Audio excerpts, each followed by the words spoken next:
તમને માનવામાં નહીં આવે પણ આજે મેં ઘરે જ cafe style corn cheese balls બનાવ્યા અને એકદમ સરળ રીતના, સાથે ક્રિસ્પી અને ટેસ્ટમાં બેસ્ટ. પણ જો તમે ઘરે પહેલીવાર ટ્રાય કરવાના હોય ને તો આ કોર્ન ચીઝ બોલ્સમાં બાઇન્ડિંગ ના આવે અથવા તો ક્રિસ્પી ન થાય અને તળતા ફૂટી જાય ને તો આ વિડીયો ખાસ જોજો, કારણ કે મેં અહીં નાની નાની ટિપ્સ શેર કરી છે.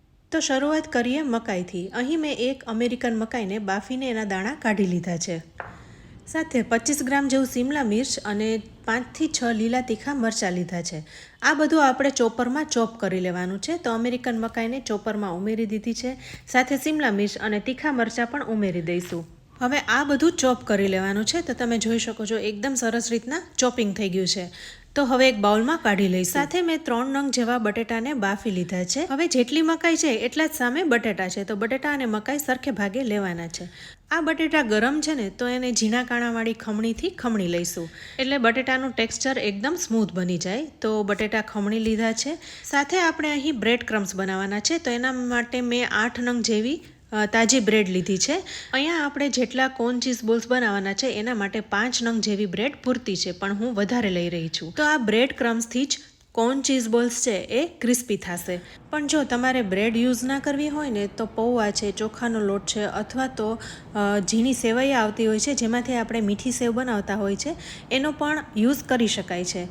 તો હવે ચોપરમાં બ્રેડને ઉમેરી દીધી છે અને એના બ્રેડ ક્રમ્સ બનાવી લઈશું. તો અહીં 1 મિનિટ ચોપર ફેરવ્યું તો એકદમ સરસ બ્રેડ ક્રમ્સ તૈયાર થઈ ગયા છે.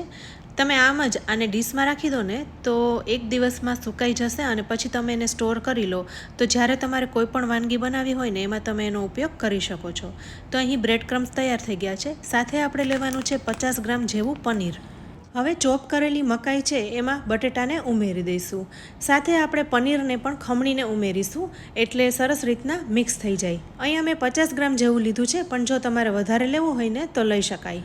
હવે વધારે ટેસ્ટી લાગે એ માટે ઉપરના લેયરમાં થોડું ચીઝ ઉમેરી દઈશું. તો 1 ચીઝ ક્યુબ ખમણીને ઉમેરી દઈશું. આનાથી વધારે નહીં ઉમેરીએ કારણ કે આપણે અંદર ફિલિંગમાં પણ ચીઝ ઉમેરવાનું છે, એટલે 1 જ ક્યુબનો ઉપયોગ કરીશું.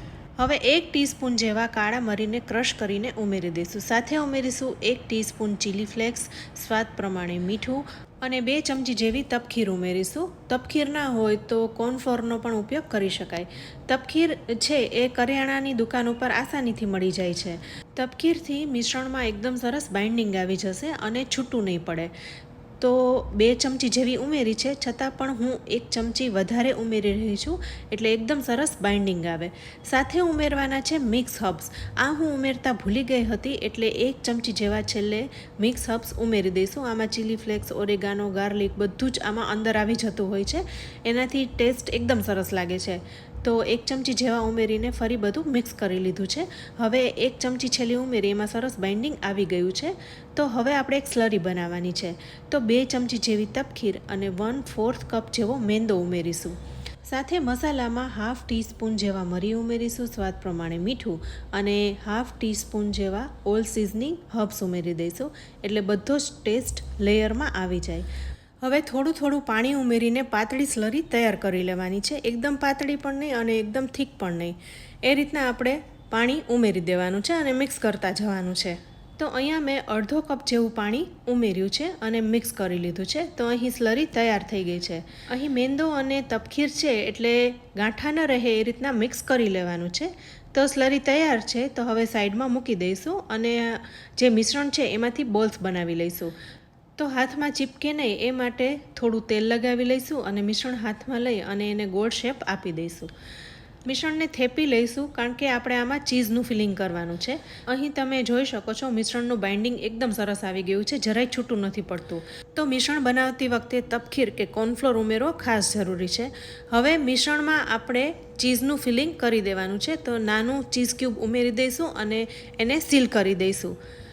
તો એકદમ સરસ રીતના ગોળ શેપ આવી ગયો છે અને બોલ તૈયાર થઈ ગયો છે. તો આવી રીતના આપણે મિશ્રણમાંથી બધા બોલને તૈયાર કરી લેવાના છે. હવે આપણે વચમાં ચીઝનું ફિલિંગ ભરીને બધા બોલ તૈયાર કરી લીધા છે. તો તમે જોઈ શકો છો એકદમ સરસ બોલ તૈયાર થઈ ગયા છે. હવે આ કોર્ન ચીઝ બોલ્સનું ઉપરનું લેયર એકદમ ક્રિસ્પી થાય ને એ માટે આપણે સ્લરી બનાવી છે અને બ્રેડ ક્રમ્સ તૈયાર કર્યા છે. તો દરેક ચીઝ બોલ્સને સ્લરીમાં ડૂબાડીને બ્રેડ ક્રમ્સમાં રાખી દઈશું અને એની ઉપર બ્રેડ ક્રમ્સ કોટ કરી દેવાના છે.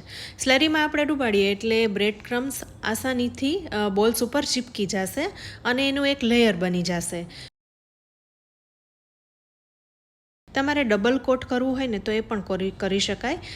એકવાર બ્રેડ ક્રમ્સમાં ડૂબાડી દીધા પછી ફરી સ્લરીમાં ડૂબોડીને ફરી તમે બ્રેડ ક્રમ્સ કોટ કરી શકો છો. તો જુઓ અહીં એક જ વખતમાં ચીઝ બોલ્સ ઉપર સરસ રીતના બ્રેડ ક્રમ્સ કોટ થઈ ગયા છે. તો આવી રીતના આપણે બધા બોલ તૈયાર કરીને ડીશમાં રાખતા જઈશું અને પછી ફ્રાય કરીશું. ઉપર બ્રેડ ક્રમ્સ લાગી ગયા પછી હાથમાં ચીપકશે પણ નહીં. તો આવી રીતના આપણે બધા કોર્ન ચીઝ બોલ્સને તૈયાર કરી લીધા છે. હવે સાઈડમાં તેલ પણ ગરમ કરવા મૂકી દીધું છે. તો આ ચીઝ બોલ્સને તળી લઈશું. તળવામાં પણ એટલું જ તમારે ધ્યાન રાખવાનું છે. તેલ ગરમ થઈ ગયું છે તો એક પછી એક બોલ્સને ઉમેરતા જઈશું. સાવધાનીપૂર્વક ઉમેરવા, કારણ કે આ કોર્ન ચીઝ બોલ્સ વજનદાર હોય છે એટલે તેલમાં ઉમેરતા તેલ ઉડીને બહાર ન આવે એનું ધ્યાન રાખવાનું. તો હળવે હાથેથી એક પછી એક ચીઝ બોલ્સને ઉમેરતા જઈશું અને ફ્રાય કરી લઈશું. તમે અહીં તેલનું ટેમ્પરેચર જોઈ શકો છો, એકદમ હાઈ જ છે. આ હાઈ ફ્લેમ ઉપર જ તળવાના છે. જો તમે લો ફ્લેમ ઉપર તળશો ને તો એ ફૂટવા લાગશે અને ચીઝ છે એ બહાર નીકળી જશે. તો ગેસની flame high to medium adjust કરતાં કરતાં બધા કોર્ન ચીઝ બોલ્સને તળી લેવાના છે. એકવાર બોલ્સને તેલમાં ઉમેરી દીધા પછી થોડા ઘણા સેટ થઈ જાય પછી એની ઝારાથી સાઈડ ચેન્જ કરવી, એટલે ત્યાં સુધીમાં બોલ્સ છે એ તેલમાં સેટ થઈ ગયા હોય. તો જુઓ અહીં કોટિંગ સરસ છે ને એટલે તળિયે ચીપક્યા પણ નથી અને એકદમ સરળતાથી આપણે એની સાઈડ ચેન્જ કરી શકીએ છીએ. ધીરે ધીરે હવે એનો કલર પણ ચેન્જ થવા લાગ્યો છે અને ક્રિસ્પી બ્રાઉન થતા જાય છે. તો 2 મિનિટ સુધી આ ચીઝ બોલ્સને ફ્રાય કરીશું ને એટલે અંદરનું ચીઝ પણ મેલ્ટ થઈ જશે અને ઉપરનું લેયર ક્રિસ્પી કડક થઈ જશે. તો ફ્રેન્ડ્સ, જ્યારે તમારે કોર્ન ચીઝ બોલ્સ બનાવવાના હોય ને ત્યારે એનું મિશ્રણ બનાવતી વખતે ખાસ ધ્યાન રાખવાનું, એમાં બાઇન્ડિંગ આવવું જરૂરી છે. સરખું બાઇન્ડિંગ નહીં આવે ને તો તળતી વખતે તેલમાં છૂટું પડી જશે અથવા તો ખૂબ જ તેલ ભરાઈ જશે. સાથે ઉપરનું લેયર ક્રિસ્પી થાય એ માટે તમારે બ્રેડ ક્રમ્સ, પૌવા, ચોખાનો લોટ અથવા તો મેં પહેલાં કીધું એમ સેવૈયાનો પણ ઉપયોગ કરી શકો છો, જેથી ઉપરનું પડ છે એ એકદમ ક્રિસ્પી થાય. સાથે તળવામાં પણ ધ્યાન રાખવાનું, high to medium flame adjust કરતાં તમારે જ્યાં સુધી ક્રિસ્પી થઈ જાય, ગોલ્ડન બ્રાઉન થઈ જાય ત્યાં સુધી તમારે તળવાનું છે.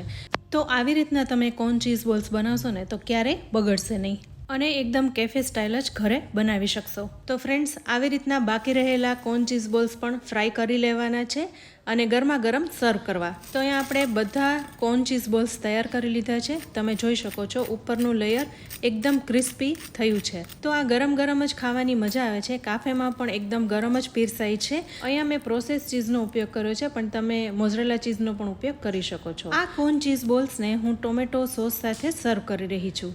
તો ફ્રેન્ડ્સ, વરસાદની સિઝનમાં આવી ગરમા ગરમ વાનગીઓ ખાવાની ખૂબ જ મજા પડે છે. તો તમે પણ આ રીતે બનાવજો અને તમારો ફીડબેક અમને કમેન્ટ બોક્સમાં જરૂરથી આપજો. રેસીપી સારી લાગી હોય ને તો વિડીયોને લાઇક કરી શેર કરજો. સાથે અમારી ચેનલને સબસ્ક્રાઈબ કરી લેજો અને અમારા ફેસબુક પેજને લાઇક કરી ફોલો કરજો. તો ફરી મળીશું આવી એક ઉપયોગી રેસીપી સાથે. ત્યાં સુધી આવજો.